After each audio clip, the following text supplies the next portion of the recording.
I never imagined I'd find myself here. My life had been through enough twists and turns to make anyone dizzy, and yet here I was, trying to navigate an unexpected and completely unwelcome storm. My name is Anna. I'm 29 years old, a proud mother to a vibrant, joyful 5-year-old boy named Ethan, and I'm currently engaged to the love of my life, Liam. For the first time in years, I'm happy, truly happy. But my son's father, Jake, seems determined to ruin that. Jake and I met when I was far too young to know better. At 19, I was naive and desperate for love, and Jake was charismatic, charming, and full of promises. But those promises quickly turned into lies, infidelity, and abuse. By the time I was 2 months pregnant, I had finally mustered the courage to leave him. It wasn't easy, but I knew staying would have been far worse. For years, we were nothing more than bitter exes, coexisting only because of Ethan. I worked tirelessly, raising my son alone while Jake bounced from one fleeting relationship to another.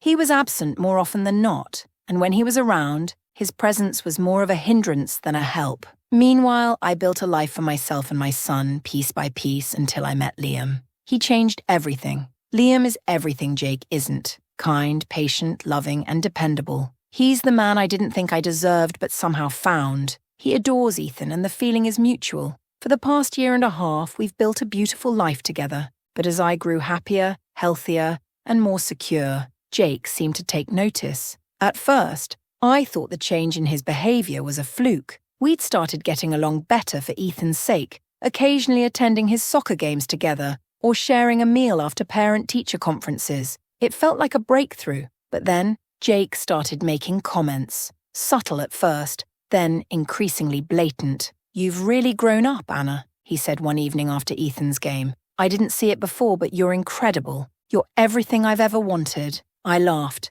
thinking he was joking, but the intensity in his eyes told me he wasn't. Over the next few weeks, his advances became more frequent and more intrusive. He bombarded me with messages, professing his realization that we belonged together. He even went so far as to claim that if we didn't reconcile, Ethan would suffer, going as far as to suggest that our son would end up in prison without his parents together. The audacity was infuriating. Jake's desperation wasn't confined to words. He began manipulating situations to get closer to me. One Sunday, he insisted on dropping Ethan off at a time he knew Liam wouldn't be home. When I reluctantly opened the door, he tried to push his way inside under the pretense of discussing important matters. I slammed the door in his face, my heart pounding with rage. Even worse, he started leveraging Ethan to keep a foothold in my life. He'd text incessantly about minor parenting issues, only to segue into his romantic delusions. Ignoring him didn't work.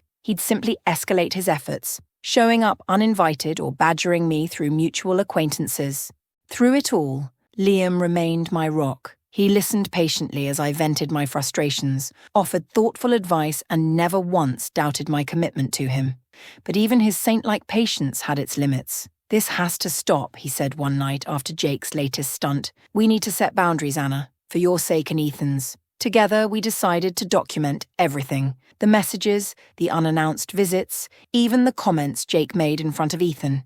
If things escalated further, we'd have evidence to protect ourselves. The breaking point came during Ethan's birthday party.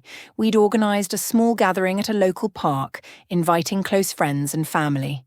Jake showed up uninvited, despite being explicitly told not to. At first, he kept his distance, but as the party wound down, he approached me. "Anna, can we talk?" he asked, his tone insistent. "There's nothing to talk about, Jake," I replied, keeping my voice steady. He ignored me, launching into a tirade about how he'd changed, how he deserved another chance, and how I was selfish for choosing Liam over him. The audacity of his words left me stunned, but before I could respond, Liam stepped in. "That's enough, Jake," he said firmly. "You need to leave. This is Ethan's day, not yours." Jake's face contorted with anger.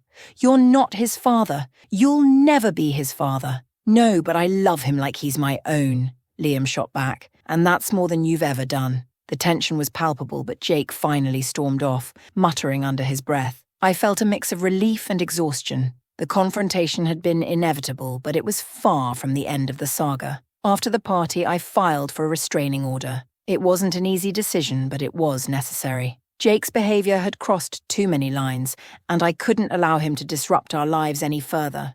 The court granted the order, and for the first time in weeks, I felt a semblance of peace.